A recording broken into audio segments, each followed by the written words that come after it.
Hi, Adam. Hi, Bob. How are you? Well, thank you. How are you? I can't complain. Let me introduce us. I'm Robert Wright. This is The Wright Show on Meaning of Life TV. You are Adam Alter, a psychologist, more specifically an associate professor of marketing at NYU's Stern School of Business, and you also have an appointment at in the psychology department at NYU. And we're going to talk about your very interesting new book, Irresistible: The Rise of Addictive Technology and the Business of Keeping Us Hooked. It's about being addicted to things other than drugs, notably including technology, and about the growing number of people who are working hard to get us addicted and keep us addicted, and the growing amount of money devoted to that cause. Let me start out by asking you, not quite a personal question, but you're pretty young, right? How old are you? I'm 36. Okay, so that's certainly by my standards, that's young. And I think there are a lot of people in your generation who aren't very alarmed about technology and the effect it's having. There is kind of an air of alarm in your book. You're concerned about people spending too much time with their smartphones, online more generally, checking email, checking their Fitbits, and so on. Do you have a theory as to what it is about your background or your experience that makes you more concerned than a lot of your peers? Yeah, I think I'm in the middle. I'm between generations. And I think people of my age are concerned because we are nostalgic for a time before we had as many screens in our lives. I think people who are slightly younger, the people I'm teaching, even the grad students I'm teaching, have a different sense of the way the world works, and they are not alarmed. So I think one of the reasons I'm interested in why I am alarmed is because I'm in this weird space where half of my life has been screen-filled and half was not screen-filled. And so I'm nostalgic for a certain childhood that I had that I don't think it really exists anymore. I now have a young son who's one. I'm watching him grow up, and obviously he's still very young, but I see how intimate a part screens play in his life, and right. I am concerned about that. Right. Now I mean, computers were always around, right? Desktop computers were always around. The internet was email and the internet was a thing by the time you were a teenager, I would guess. Yeah. But that is different from, like I was in an airport. This was a few years ago, and there was one of those, it showed where the hotels are, and it showed where nearby hotels are, and there was some system by which you could call, but there was a kid like 3 or 4, and he just started like touching it as if everything that looks like that responds to touch, and it wasn't a touch screen, but that's the generation you're talking about, right? That takes this stuff for granted in a way that you don't. Yeah, there's an incredible video on YouTube of a 2-year-old girl who is given a magazine by her dad, and she starts swiping, and she's trying to interact with the magazine as she would a touch screen. And she basically looks up at him and is suggesting that this magazine is an iPad that's not working. Its functionality is broken. And that's how kids are today. And my son, when he was 4 months old, I was sitting with him. He was on my lap, and I had my phone, and I think I was doing something. I was checking my email, which probably isn't the best thing to do in front of a 4-month-old. But he reached over, and his little paw swiped the screen accidentally, and this picture changed. And it was the first time I think he had agency in the world, and it was really incredible to watch his expression. He turned to me and he smiled, and it was one of the first times I'd ever seen him smile. And so I think these devices are so incredibly well designed that they become one of the first things that a child can do, where they act on the world and it does what they expect it to do. Mm-hmm. And I think they find that hard to resist. Yeah. One of the issues. And you talk about this in the book, about how immediately reinforcing so much of this technology is. Now, let's start by talking a little about addiction. So traditionally people have thought of addiction, as involving chemicals. It's become more common, I think, to talk about being addicted to exercise or whatever. But the way you use the term, you don't just mean you have a strong habit, right? It has to be dysfunctional in some sense for it to be an addiction, in your view? Yeah, there's a psychiatrist who in the early 90s suggested that breathing was an addiction, for example, because we couldn't stop doing it. Mm-hmm. And I think that it becomes empty if you're going to use it to describe things that are unambiguously beneficial. So for me, an addiction is something that you do compulsively in the short term that feels good, or at least something that you really want to do, even if it doesn't feel good. You have the strong need to do it, but that in the long run is bad for you in some sense. Mm-hmm. And it has to be bad for you in the long run. Otherwise, breathing would be an addiction, which I think is silly. Okay. So, and that applies to chemical addiction. So I loosely say I'm addicted to coffee because if I quit drinking it, I'll get a headache or something. But you wouldn't quite call that an addiction because it's not having a very destructive effect on my life.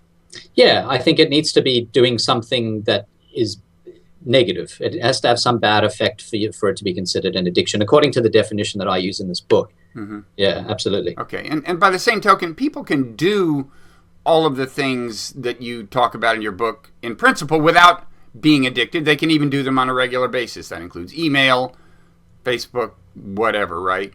And not be addicted. Yeah, if you ask them and they say, I'm very happy with my interactions with the web and with screens, and I think I only get benefits from Facebook and Twitter and Instagram and email, then they wouldn't be addicted. But there aren't many people I've found who feel that way about their relationships with technology and screens. Most people recognize that there is at least some area of their lives that has suffered or been crowded out by screens. Now, does that include the younger generation we were talking about? Or do they claim that there are no adverse effects?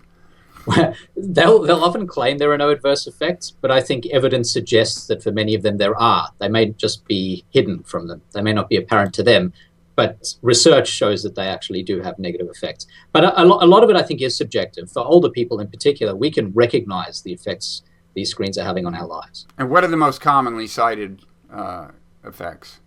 Well, I have sort of 4 classes of effects: social effects, psychological effects, financial effects, and physical effects. I think the biggest ones, according to the research, are social effects. Changing the way we interact with other people, crowding out our social relationships, making it harder for us to connect to other people. Also, the types of relationships we have online are very different. They're impoverished in some sense. And so I think that's a really big factor, that if you spend enough of your social time on screens, you are getting a watered down version of the social world, and that's what you're consuming instead. And I think there's something you're really missing there. Okay, now there's an irony here, which is that, a lot of the time you're spending online actually is social. I mean, to go back to the chemical addiction, the way I had always looked at chemical addiction is the reason it's destructive is because it short circuits the reward system, right? We were designed by natural selection to get gratification from going out and actually doing things, meeting people, impressing people, the various things that effective human animals do. But then with chemicals, you can just sit there and take pills and get the same rush. And so you just wind up not going out into the world and doing these things. Now, ironically, with a lot of the things you're calling addictions, people actually are doing, roughly speaking, the things that natural selection designed us to do in a different way. They are trying to impress people. They are trying to meet people, and so on. So that is, it's a subtle thing, right? This is different from addiction as we've known it. Yeah, but I also think it's silly to call every online interaction a function of addiction or a sign of addiction. Mm-hmm. I think actually that's one of the better things we do online, and one of the better things we do with screens. My family lives the other side of the earth. The only way that I can interact with them regularly in a way that makes it at least feel like we're having a decent conversation where we can see each other is using screens. And I think that's better than the alternative, which is not to communicate with them in that way at all. Mm-hmm. But if you watch 2 teenagers who are sitting next to each other and they're communicating on a screen with each other while they sit next to each other, mm-hmm. It's hard not to suggest that that is an inferior form of communication in so many different respects. Partly because just looking at someone's face as you communicate with them and looking at them in their eyes changes what brain processes mm-hmm. you experience. There's a richness to that sort of communication that you miss out on when you're typing LOL on a screen rather than actually laughing. Mm-hmm. And if you walk up to those teenagers and point this out to them and they say, "No, we're good," you would persist in your belief that they're missing something? Possibly. I mean, yeah, to some extent, I think that's true. I think ultimately, if they could live their entire lives that way and they were comfortable that way, that would be one thing. But eventually, they're going to have to sit face to face with someone and have a conversation, whether it's at work, whether it's when they try to form a romantic partnership. There'll be a context eventually that they are not well equipped for if they spend all their time LOLing and ROFLing and typing text and using exclamation points. There's a sort of mathematical precision to the way you communicate when you're using a keyboard. Mm-hmm. And I don't think it prepares you well for the nuances of social communication face to face. I think that's that's a concern. And many of them do find that it's easier to use that form of precise clinical communication, and then they get to the point where they're actually trying to interact with someone. I've seen this, and I've spoken to people who have this issue, and then they realize, oh, there's this whole other series of channels that I've never experienced in communication. Turns out it's way harder to talk to someone face-to-face than I thought, because I've just never really had to do it before. Mm-hmm. That's the concern. Okay. Now, there are a lot of numbers in your book about how much time people spend with various devices and kinds of software and so on. You want to throw out a few things that you think might surprise people, even people who actually illustrate these very numbers? Yeah, sure. So the most striking thing to me was just how much time we spend in front of our smartphones. I had no real sense of that. And I spoke to a guy who designed an app called Moment about 3 or 4 years ago, named Kevin Holesh. He's an app developer. He lives in Pittsburgh. And he realized he wasn't spending enough time with his loved ones. And so he decided to create this app. And he went out and asked a whole lot of his friends to estimate how much time they thought they were spending on their screens, on their smartphones. And no one guessed correctly. They all underestimated, and they underestimated on average by about half. So they thought about an hour and a half. The actual number was about 3 hours.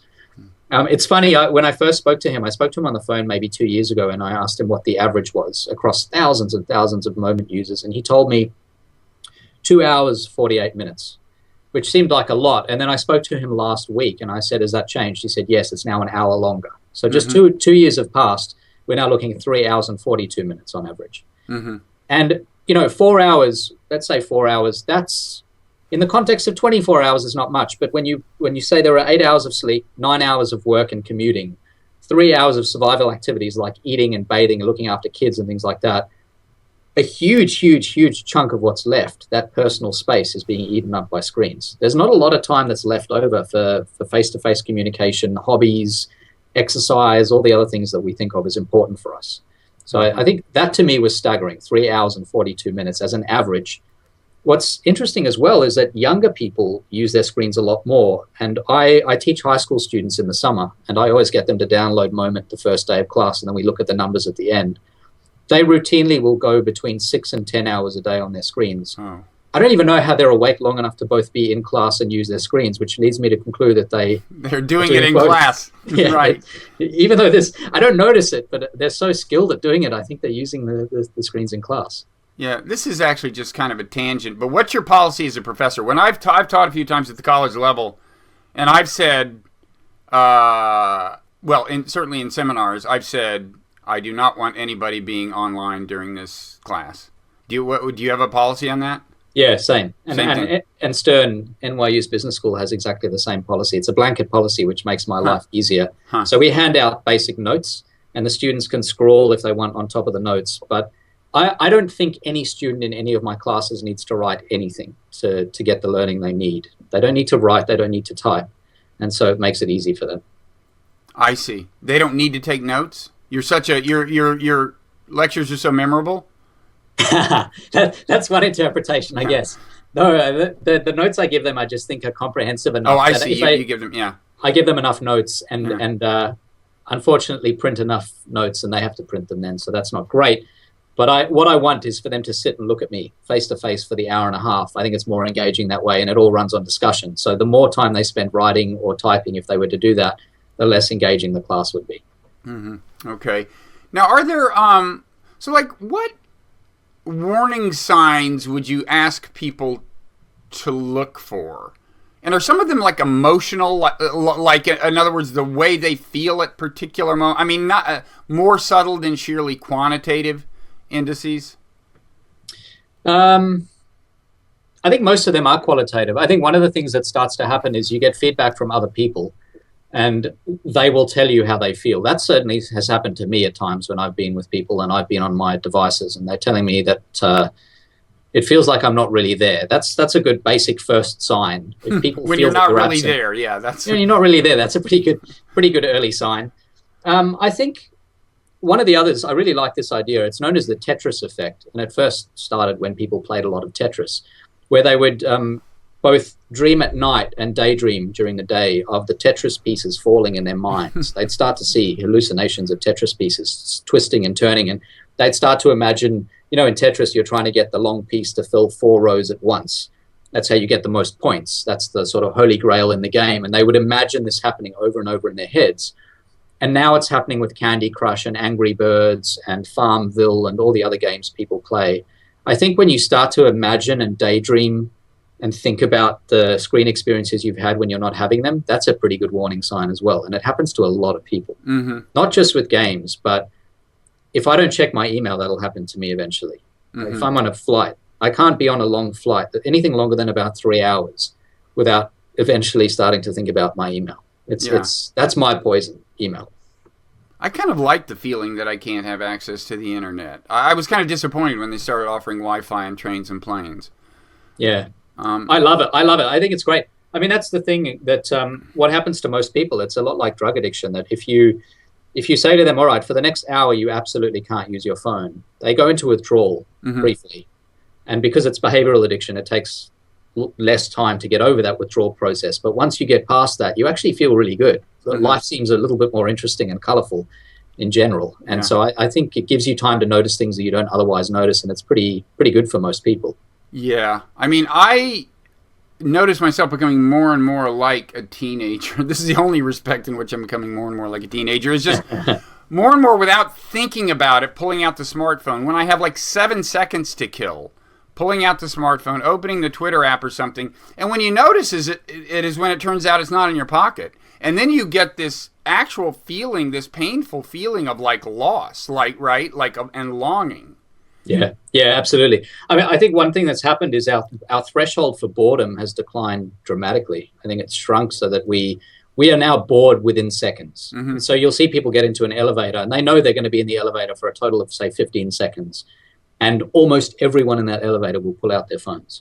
So I think that signals something. It's the fact that we cannot be bored, we can't be idle, and that we try to fill every idle moment with something, and that something happens to be our smartphones, is one of the symptoms of this age. And unfortunately, there's a lot of evidence that boredom is really good for us.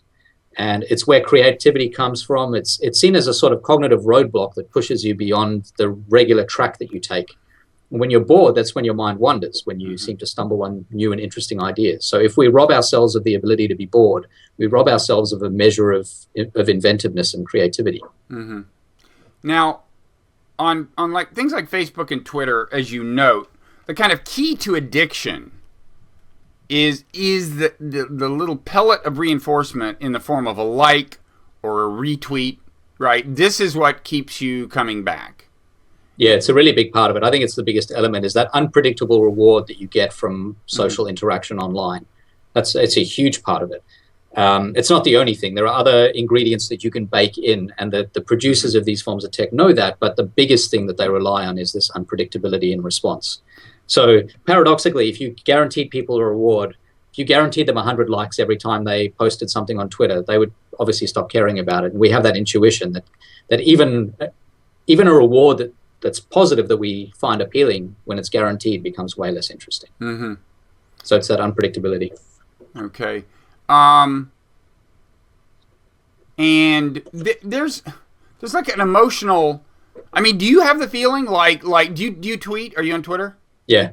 So do you have that feeling sometimes you'll do what you think is like a great tweet, and then like nobody says anything, and it's like, is it actually painful? It's like, it's all painful. of a sudden you've been shunned, you know.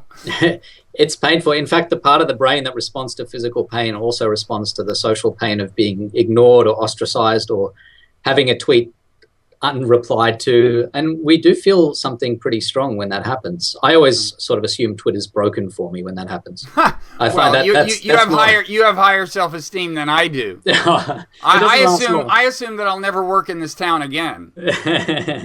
Yeah, it's just self-protective. I mean, I know the truth, but that's why you'll find, especially people who do this as a business, or younger people will post, especially on Instagram. They'll post something and they'll monitor it for the first little while, and then they'll remove it, sort of scrub it from memory if it doesn't get enough hits very quickly. I don't think I've done that before on Twitter, but I've considered it. When I see something's not getting much of a response, I worry that people will look back and see this Right. long trail of destruction of unresponded to tweets. Right. So that's certainly a thing that we do. People deciding whether to follow you will look at your last few tweets and are like, no way. Exactly. Yeah, it's a problem. So are there are horror stories about technological addiction, and I want to talk about World of Warcraft in a second, but are there many horror stories surrounding Facebook or Twitter? You know, people just totally, essentially losing their lives, losing families and stuff, you know, losing jobs. No, I don't think so. I think it's important to say this up front that when we think of addiction, our stereotype is a sort of clinical or medical addiction where you need treatment. Maybe it's drug treatment, maybe it's psychotherapy, maybe it's some combination. And that accounts for probably, depending on the numbers you look at, 1 to 5% of all behavioral addictions. The rest, which affect I guess a majority of us, we all, according to this research, about half of us have at least one behavioral addiction at any point in time. But I don't think those are clinical. I don't think they're medical addictions. I don't think we need treatment. I think they're sort of cultural maladies. And so I think Facebook, Twitter, Instagram, there are probably a few people who are just unable to eat and sleep because they're so wired to these devices. But I think the vast majority of us experience kind of small measures of decline because we spend too much time, or they make us unhappy, or, you know, there are other symptoms that I think are definitely subclinical. Mm-hmm. And what about World of Warcraft? Now, this is a multiplayer online game. Can you? I've never played it. Can you, for the benefit of people who've never played it, say a little about it and what the source of its deadly allure is? Yeah, it's basically a game where you form guilds, which means that you find other players and you form a sort of team. It's almost like you're going to war together, and then you go on missions, and you have certain missions to solve, and sometimes they can take a very long time. And the fact that often people are across time zones means that you don't sleep because, you know, you're all in this together, a band of brothers. It's important that you stick together during war. And people will often play for hours on end to the point where they're not sleeping much. And that's the basic mechanic of the game, that you just form these guilds, you go out, you have an avatar who represents you in this world called Azeroth, and then you go and play these missions. And you can try them again and again if you want. You can try different ones. I think a big part of what makes the game different from just regular social networking is this sense that we are honor bound to play at all times. And I've spoken to a number of people who had pretty severe World of Warcraft addictions, and they talk about the social element as the biggest factor for them, that yes, it's nice to complete a mission, but if they were completing the mission alone, they'd stop and go to bed and start up again in the morning. But that's not what happens. You know, you've got your friend in Denmark and another one in Japan playing. It means that at all times of the day, you're all playing constantly, and so people will end up sleeping 1 or 2 hours a night. They'll eat less or eat less well. There's a story of a guy that I interviewed who spent 5 weeks in a row playing. He's played for 35 days. And he sat in his chair. You mean without sleeping? He slept an hour a day. And he paid the doorman to deliver boxes of pizza, so they were piling up next to him. There's several piles right up to the ceiling. And he put on 40 pounds. He played, as I said, 23 hours a day, and his guildmates did the same thing. They just played on and on and on, and he felt that it was almost his duty, and he became unable to do anything else. And are the moments of gratification are like social moments? In other words, like you made this key contribution to your team's success, and they're delighted? Is it that kind of thing? Or, I mean, yeah. I assume there are moments of distinct triumph. You've done something, uncovered some mystery or whatever it is you do, found something, vanquished someone, whatever you do. These are the big moments of gratification, but in a social context. Is that the key? Yeah, it's triumph. But for him in particular, he was talking about, and a lot of people say this, that he in the offline world experienced a lot of loneliness, especially as a child. He'd immigrated and he'd felt quite lonely as a child, and that was a real gap in his psychological world. And he found that when he went online, he developed very quick friendships with other people who were just as open to that. And so it wasn't just the victories they'd have in these missions. It was that it was a victory, and you actually had teammates there who were cheering you on. So that instead of feeling lonely, which he'd felt for much of his life, he felt this incredible rush of social connection. and also social reward, that people were cheering him on in a way that he'd never experienced in the offline world. And he found that absolutely irresistible. It was very, very hard for him to stop playing when that happened. And then he also, the other side of this is the guilt. So there's the positive of the reward, but then there's the negative side, which is that you keep playing because you feel guilty when you don't. Mm-hmm. When you put those together, that's a powerful cocktail. Mm-hmm. Now, what about asocial video games, so to speak? I mean, I remember when I was one of the very first video games, Space Invaders, which you actually mention in the book in a slightly different context, but I had a job as a fact checker for Encyclopedia. I was getting $5 an hour. I was actually working at Princeton's Firestone Library, which you know well because you got your PhD at Princeton. And and across the way there was a little place where there was a Space Invaders machine. Of course, in those days you had a single game was embodied in a single machine. It was like one machine per game. And I remember the feeling. I'd go over there and blow my wages, and I could just about consume the money as fast as I made it. And I remember the feeling of like guilt, and I felt like being drawn back, and like it took resolve to get back to work and so on. So even then, a game that would seem laughably slow to today's gamers, I did feel the sense of addiction. I never lost my job or my life or anything. Right. But are those kinds of asocial games, which is you and the machine, are they really a very big problem? I mean, you mentioned Candy Crush. It's that kind of thing. Yeah, they can be. A lot of people find them very hard to resist, and they do start getting in the way of work and people's social lives. So they're a problem in that sense. And a lot of what they do is we're suckers for goals. Basically, you give us any goal and we'll feel the need to complete it. You open a loop for a human being. You tell half a story. People hate that. There's nothing worse than telling half a story. It's better not to start the story at all. And that's basically what we do a lot of the time with these games is you start a game and it says to you, hey, there are 500 levels of Angry Birds. Suddenly you have a 500 level mission that could take you months. And that's a big part of what these games do. I'm sure Space Invaders to some extent was about conquering the game. And there's a hollowness to the goal, but that doesn't matter because as a human, you just want to complete the goal. It's a goal for goal's sake. And that's a big part of what games do to us. Yeah. And there's also that, the unpredictability of the reward and when you're going to succeed and when you're not going to succeed. And the sense of progress is also something we find quite hard to resist. Mm-hmm. So the best games are designed so that no matter what level you're at, they are just beyond reach. Mm-hmm. So you're in this sort of sweet spot where you're always struggling to keep up with the game, but not so much that you just give up, throw your hands up and move on to the next thing. They have you so that they're just difficult enough, which is why Tetris is a great example of a game that people play for hours on end, because that you'll get to the level where you just keep dying. The blocks fill up the screen, but until that point, you're really right up at the edge of your ability and you get better and better over time, so there's a sense of progress. You put all of those elements together in any game and it becomes really easy to lose a lot of time to. Yeah. I always thought the thing about Angry Birds, and I had to delete that app within 3 months. I could see where this was heading. Yeah. But I always thought it was a combination of very easy to pick up. The first time you do it, you can have some success. But if you looked at the way it worked at the other end after you catapult the thing, there was enough randomness built into it so that no matter how good you got, you couldn't 100% predict success. Yeah. And it's that combination of ease of entry and impossibility of perfection or something. It was a killer. So as you suggest, there's a whole science behind this. There are people making a living.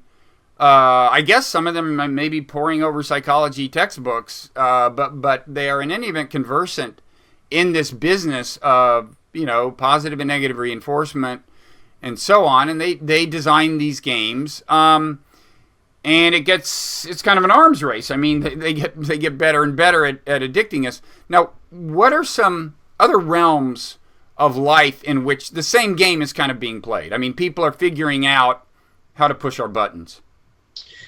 Social media is the obvious example. So the largest companies in the world now are doing this constantly, and they keep trying new things and then removing them and adding new beta versions. And then a lot of what they do is they'll release, say, 4 versions of their platform to literally millions of people, and they'll see how long are they engaged, what times of the day are they engaged, how often do they come back and use the platform, what do they do when they're on the platform. They have so much data they don't even know what to do with it.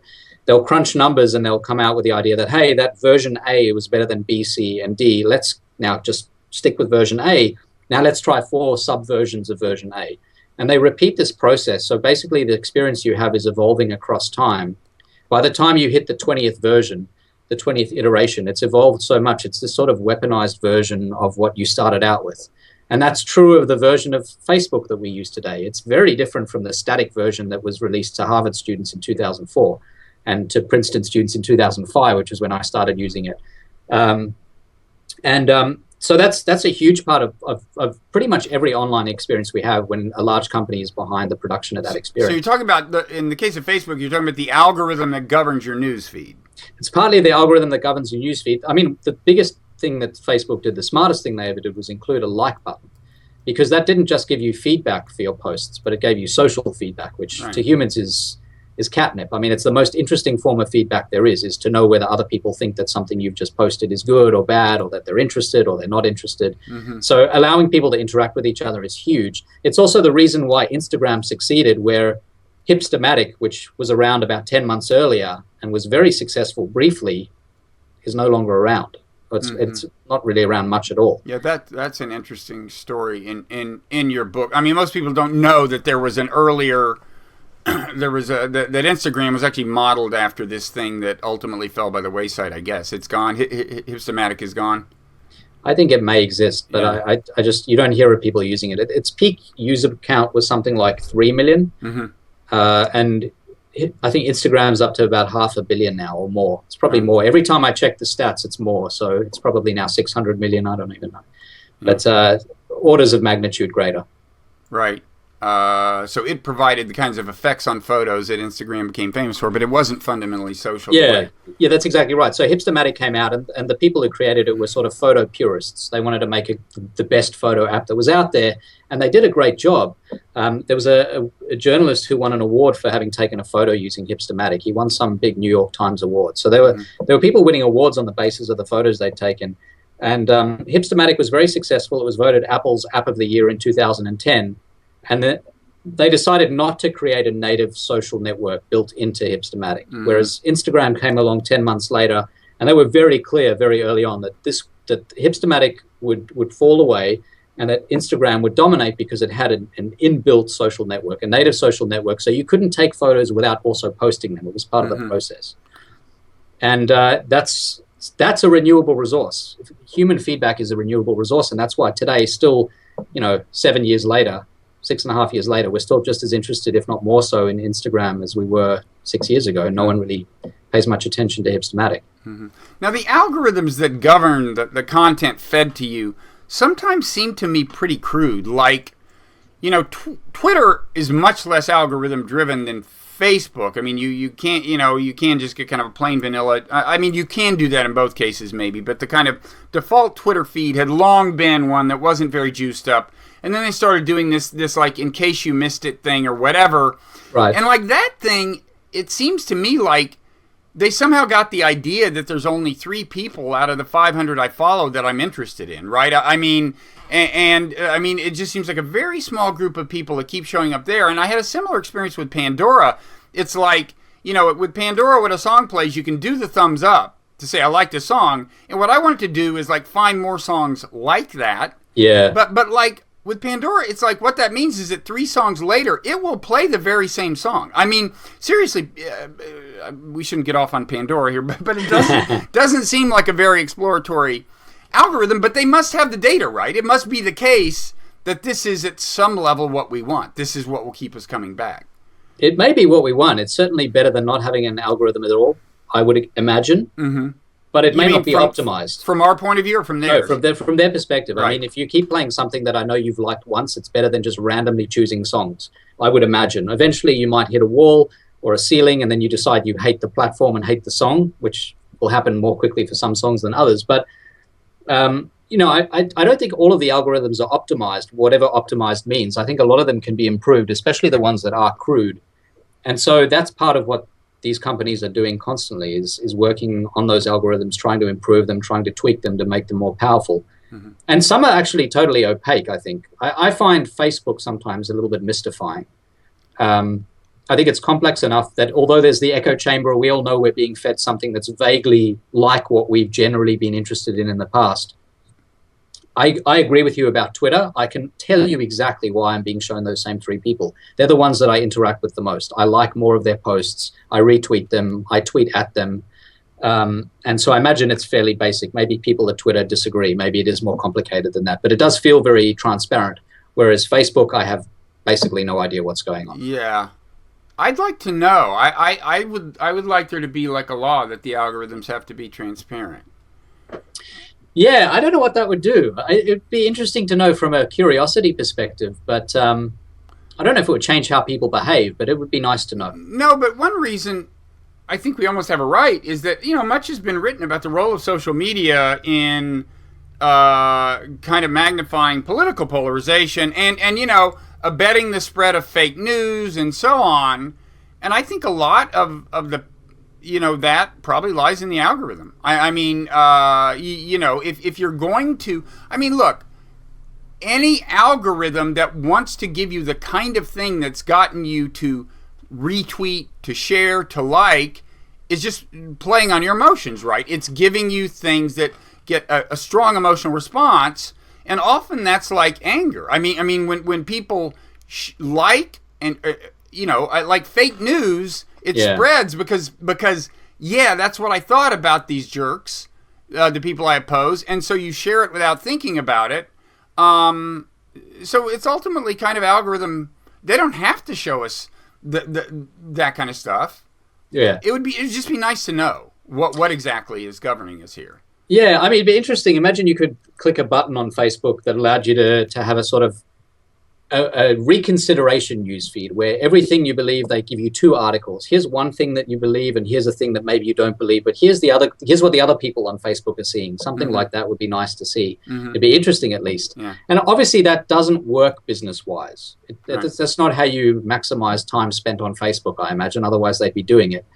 And the best way to maximize time spent is with confirmation. Everyone loves confirmation. We feel good about it. We like to see things that exaggerate our current emotions in the same direction. And so that's what you're going to get from a psychological perspective. Mm-hmm. I've been thinking a lot about this, though. I think that question, the question about what businesses should do, I think is, for me, the most interesting question to come out of the book. I started out being interested in consumers, and I still am. Like, what do we do as consumers? What can we do? How are we being hoodwinked? But the bigger question in the long run is, what businesses are doing, what they should be doing, and what we should be doing about what they're doing. Mm-hmm. Yeah. Now, in your book, you have one radical proposal. You don't dwell on it, but you note that, these things would be a lot less addictive if they didn't have the kind of quantitative social affirmation, number of likes and so on. But good luck selling that one to Mark Zuckerberg, right? Yeah, so that's not going to work, obviously. Right. I was at the TED conference in Vancouver this week, which is an interesting place to go if you have the ideas that I have right now, because you run into a lot of people in the tech world who are at the big companies. And I asked a lot of them for their opinions on these things. And you get 2 kinds of responses. You get the, I had no idea response. We didn't know this, so that's kind of interesting that you're uncovering this, and let me take that away and think about it and think about whether I want to integrate it into my decision making. And then you get people who just say, look, our first thing that we have to do is to make sure that we're making as much money as possible, or maximizing time spent on the device, or maximizing how much attention we capture. And we're not embarrassed to say that's what we're doing. And it turns out the algorithm tells us this is the best way to do it. So we're just going to keep doing what we're doing. Which is okay as long as they don't spend a certain amount of time claiming that the way they make money happens to be the thing that's going to save the world, which a lot of them say. Yeah. There's a lot of that. I mean, it's all marketing from that perspective. And, right. If they were honest about what was happening, if they said, well, you really exist for us only as eyeballs for advertising, therefore we need you on our site longer than you're on everyone else's site, I think that might change how people feel about these companies. Mm-hmm. So that's not going to change anytime soon. And then there's the question of whether there should be legislation. I think there's a knee-jerk sense that we don't want to have legislation that tells us what we can consume. We're sort of okay with having some of the substances we consume legislated or legislated against or subject to legislation. But I think the idea that you tell me how much attention I can spend on any one thing or how much attention my kids can spend on something, that seems like the way our culture works today, that it's going a little bit too far. Although that could evolve too. I mean, the idea that we weren't legislating against tobacco for a very long time, and then big tobacco became subject to legislation, and now the idea that we wouldn't do that is crazy. So I think that will change across time. And what about things people can do in the way of self-help here if they think they have a problem? What are your favorite techniques? I think the biggest thing that happens with the newest forms of screen time, that they've eradicated what I call stopping cues. So if you think about the way we consumed everything information-based in the 20th century, newspapers, magazines, books, there are all these natural stopping points. And if you don't stop, even if you binge read a book, you eventually get to the end of the book. It's not bottomless. The same is true of a newspaper or a magazine. The same is true of films or videos. If you say you watch a show that you watch once a week, it's an hour-long episode, and then the next week, the next episode comes. You are forced for a week not to watch that show. Well, back before Netflix and binge watching, yes. Right. So that's what's changed, is that all of these devices, I think the key job of the technology people who are designing the newest versions of these experiences is to remove your stopping cues. For Netflix, that means post-play, which gets you from one episode to the next. For the news, it's about keeping you hooked to the news so that there are as many different things going at any time as possible. And the news is basically bottomless now. For social media, it's bottomlessness, that you've got Facebook feeds that go on forever, Twitter feeds that go on forever, Instagram feeds that go on forever. There are no natural stopping points. It's like a casino where it's dark, you don't know what time of day it is, and there are no clocks anywhere. And that's now built into all of our screen experiences. So I think the best thing we can do as consumers is to build our own stopping cues in. And what that might involve is picking something that you do every day, say dinner time to begin, and saying my stopping cue is I'm going to put down every screen that I have as soon as I sit down for dinner, and I can pick it up again at the end of dinner. That's obviously, that's not saying much, but it's at least somewhere to start. And people do struggle with that in the beginning. They do have withdrawal, and they have FOMO, and they worry about what they're missing out on and so on. But eventually they get used to it, and there's a lot of evidence that once they do, it feels so good that they expand it to other parts of their lives. They end up doing the same thing the hour after dinner, the hour before dinner, the first hour of the day. Sometimes they'll pick a weekend day. I think that's the best thing we can do. And it's such a basic idea. Just don't use your device sometimes. But we need these stopping rules to be built into our experiences. Don't shoot heroin is also a simple idea, but it can be hard. But here, this is the benefit of this is the stopping cue is dinner time. Dinner time becomes a habit. That I will not sit at the table with people or alone, wherever I may be, and have a screen with me. It sounds basic, but most people still have their screens with them during dinner time. In fact, 75% of us have our screens with us 24 hours a day. Yeah. No, I've noticed. And it's less and less remarked upon when people take them out and look at them. And I almost think people are adapting by becoming a little less offended when others do it. I used to be really offended. Yeah. And now I'm only moderately offended. And I don't think I'm going to become any less offended as time goes by. I think I'm going to stop it moderately, but there is that kind of adaptation. Yeah, but young people aren't offended. Right. They don't think it's a thing. They think it's just like, it's like sort of, if I turn my head to cough, you wouldn't think that's rude. Right. That's basically what they see that as. That this person's just taking a quick sort of hygiene break. Right. And they need to check their phones. So for them, it's not a problem. Then. It's not a problem. And that's going to continue. That's not going to change for the generations that are to come. I think that's one of the interesting things here, that when you talk to psychologists and psychiatrists, they say the two big moments where this became a real issue were the introduction of the iPhone in 2007, so 10 years ago, and the introduction of the iPad in 2010, 7 years ago. And those kids who were born into those eras where you had these big spikes in these forms of addiction, those kids are now between 7 and 10 years old. And we have no idea what they're going to look like when they're teens, what their mores will be, what their beliefs will be like, when they're young adults, when they're parents, what their kids are going to look like. This is a longitudinal issue that will reveal itself across time, but I don't think we really know the answers yet. Yeah. And what about self-control software? Are there brands I've never really tried any, but you can specify times when you're allowed to look at Facebook and so on, and right? Yeah. Does that work? Yeah, it does. I mean, it works to an extent. I think what it does is it retrains you, because the thing that happens is you have no feedback, and that's what you need. You need to know what you're doing. That's what Moment was so useful for me, because I had no sense of how long I was using my phone. And when I spoke to Kevin Hollish on the phone, he said to me, before you start using it, why don't you just guess? Tell me on the phone, what do you think? Like, how many minutes a day do you spend on your phone? And I guessed an hour. Mm-hmm. And I was using my phone 3 hours a day. That was the first thing. Once I realized I was consuming that much time Mm-hmm. of my day with the phone, that was the first step to pushing me to be more mindful and considerate about it. So I think that's one thing about having these apps say cut you off at half an hour of Facebook time, is you at least know when you get to half an hour, Mm-hmm. which is something that most of us, I think, have no sense of. I don't know how long I spent on Facebook or Twitter today. I couldn't tell you. Mm-hmm. And so it's useful to have them there, even giving you that kind of feedback. Mm-hmm. That's where it begins. Okay, well, there's a lot of stuff in the book we don't have time to talk about at all. I mean, you get into kind of the gamification of work, so to speak. In other words, the way people who are work, say, as kind of, as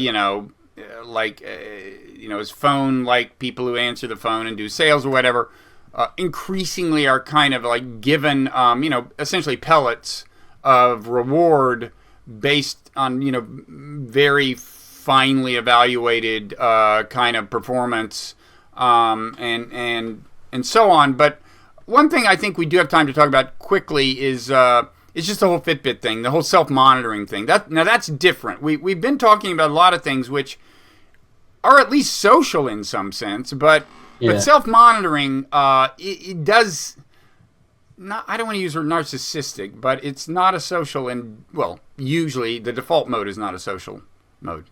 Yeah, that's true. It's all about goals. It's all about constructed goals. And are you down on it in principle, or just certain levels of immersion?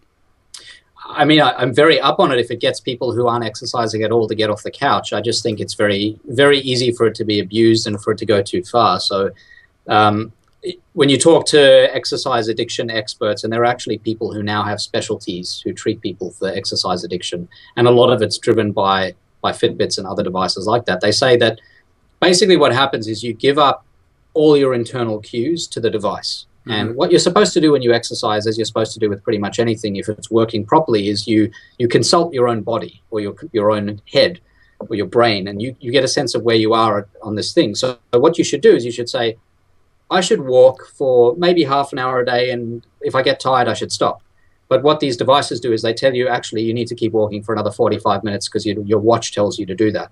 And you give up all of these internal cues. They no longer mean anything to you, and they no longer govern your behavior at all. Mm-hmm. And so people will walk through major injuries. They'll develop stress fractures.